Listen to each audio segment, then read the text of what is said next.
नमस्कार, मैं संजय त्रिपाठी आज के वीडियो में आपका स्वागत करता हूं फ्रेंड्स। ताजमहल, जैसा कि आपने सुना होगा, पढ़ा भी होगा, क्योंकि बचपन से हम लोगों को यही पढ़ाया गया है कि ताजमहल प्यार की निशानी है। ताजमहल शाहजहां ने बनवाया था अपनी पत्नी की याद में। ताजमहल 8वां अजूबा, ये सब बातें सुनते चले आए। लेकिन जब मैंने खुदाई की ताजमहल की, सच की खुदाई की, तो बहुत सारे कब्रें मिली, खून से सने हुए कपड़े मिले, कटे हुए हाथ मिले, बहुत कुछ उसकी गहराइयों में मिला, जो बड़ा सा कब्रिस्तान मिला। ताजमहल की बात करें तो सिर्फ अच्छी बातें ही लिखी गई, क्योंकि इतिहासकार चाटुकार थे। उसी तरह का इतिहास लिखा गया जैसा इतिहास वो चाहते थे।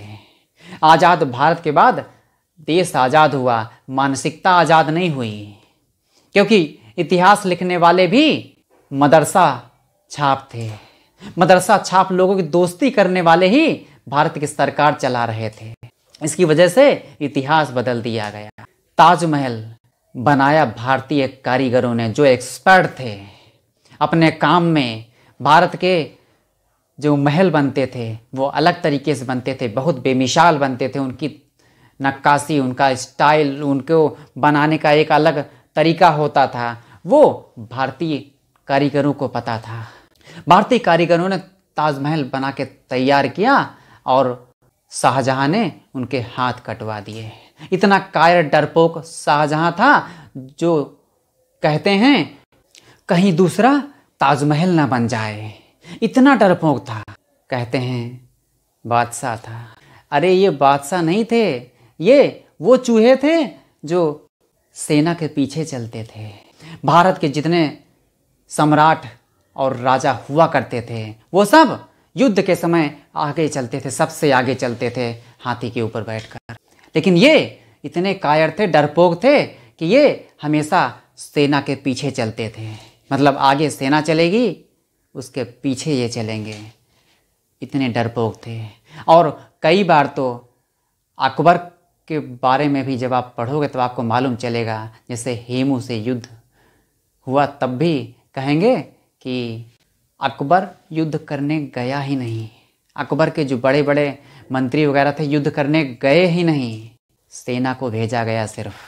तो मतलब ये बहुत बड़े कायर थे। ये पीछे चलने वाले लोग हैं, वो चूहे हैं जैसे आज के चूहे दिख रहे हैं।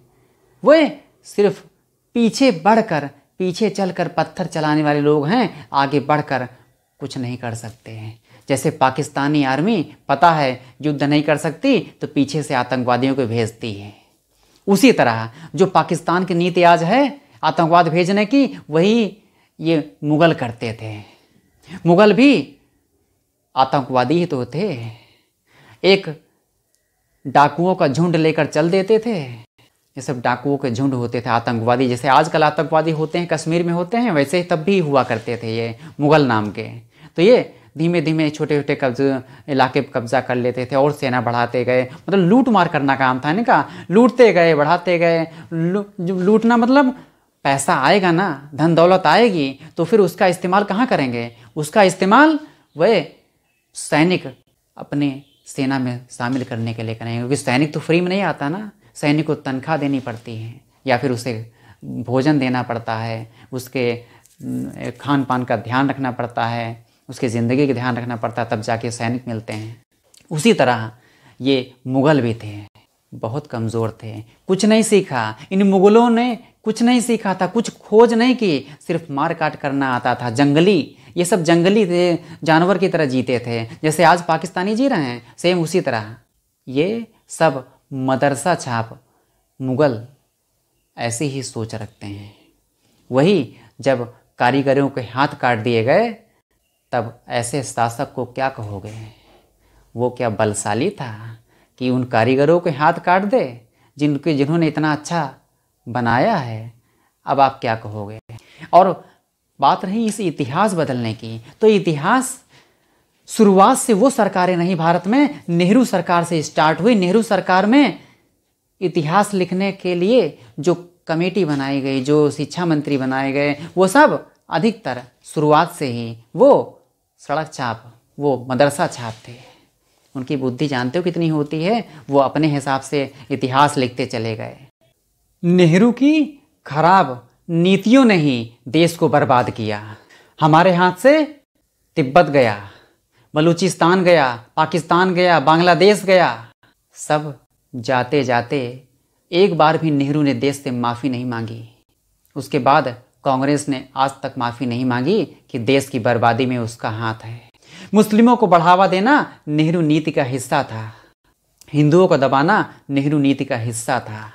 इसीलिए 1956 में हिंदू मैरिज एक्ट लागू किया गया। समान नागरिक संहिता यानी कॉमन सिविल कोड क्यों नहीं लागू किया गया? क्योंकि मुस्लिमों को ज़्यादा पसंद करते थे नेहरू। नेहरू का मुस्लिम प्रेम जग जाहिर है।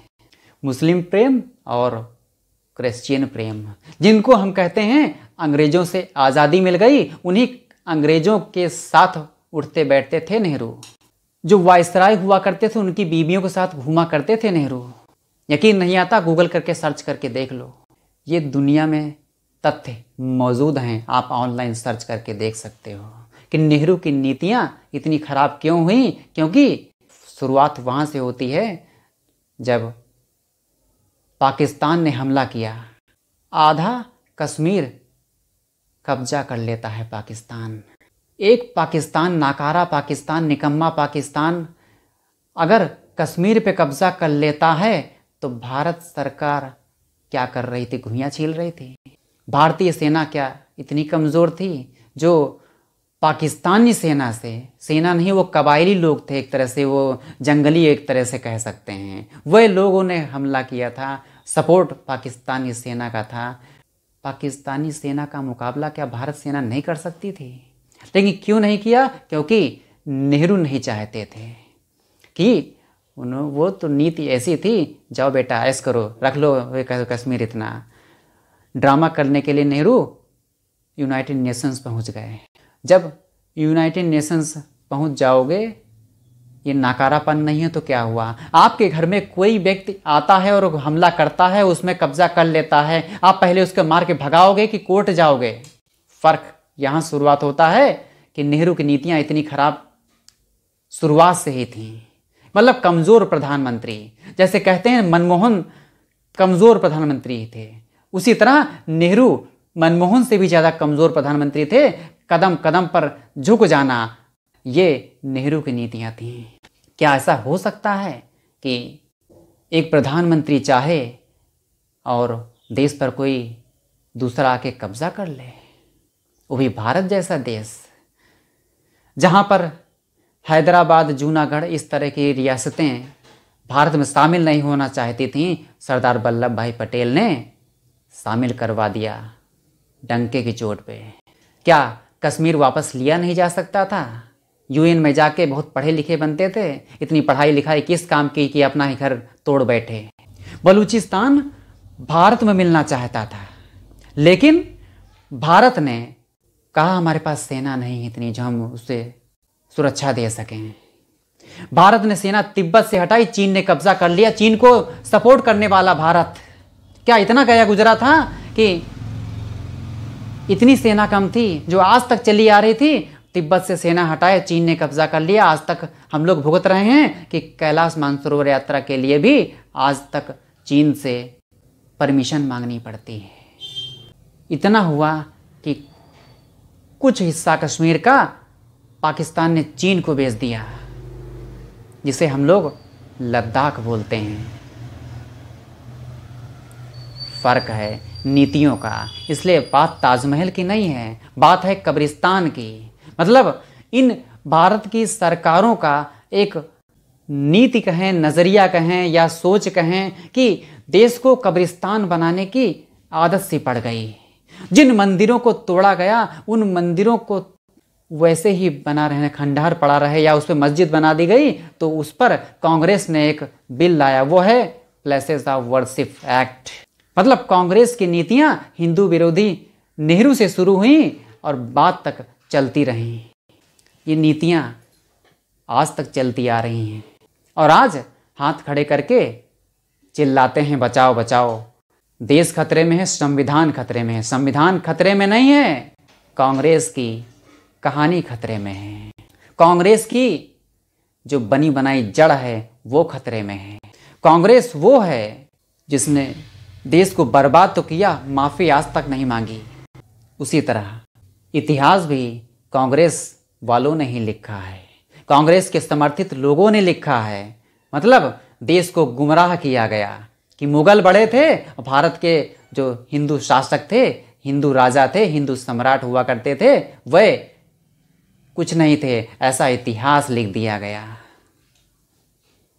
अकबर को शांति प्रिय राजा बता दिया गया, राणा प्रताप को उतनी जगह नहीं मिली। अकबर द ग्रेट बना दिया गया, राणा प्रताप द ग्रेट नहीं बनाया गया। क्यों नहीं बनाया गया? क्योंकि ये कांग्रेसी सोच आज तक चलती चली आ रही है। साहबानों का केस आपको याद होगा, 1986 कांग्रेस ने पलट दिया, राजीव गांधी की सरकार थी। कितना झुकेगी कांग्रेस? देश को बर्बाद करने में पूरा पूरा हाथ कांग्रेस का है, इसमें कोई दो राय नहीं है। कहानी अभी बाकी है, अभी तो और गड़े मुर्दे उखाड़ना बाकी है। मैं आपको बताता जाऊंगा कि क्या क्या इतिहास में गलतियां हुई नहीं, की गई हैं, जानबूझकर की गई हैं इतिहास को बदलने के लिए। सो फ्रेंड्स, वीडियो को लाइक कर दें और अपने दोस्तों को शेयर कर दें, चैनल को सब्सक्राइब कर लें, जिससे इसी तरह के वीडियोज़ आपको मिलते रहेंगे।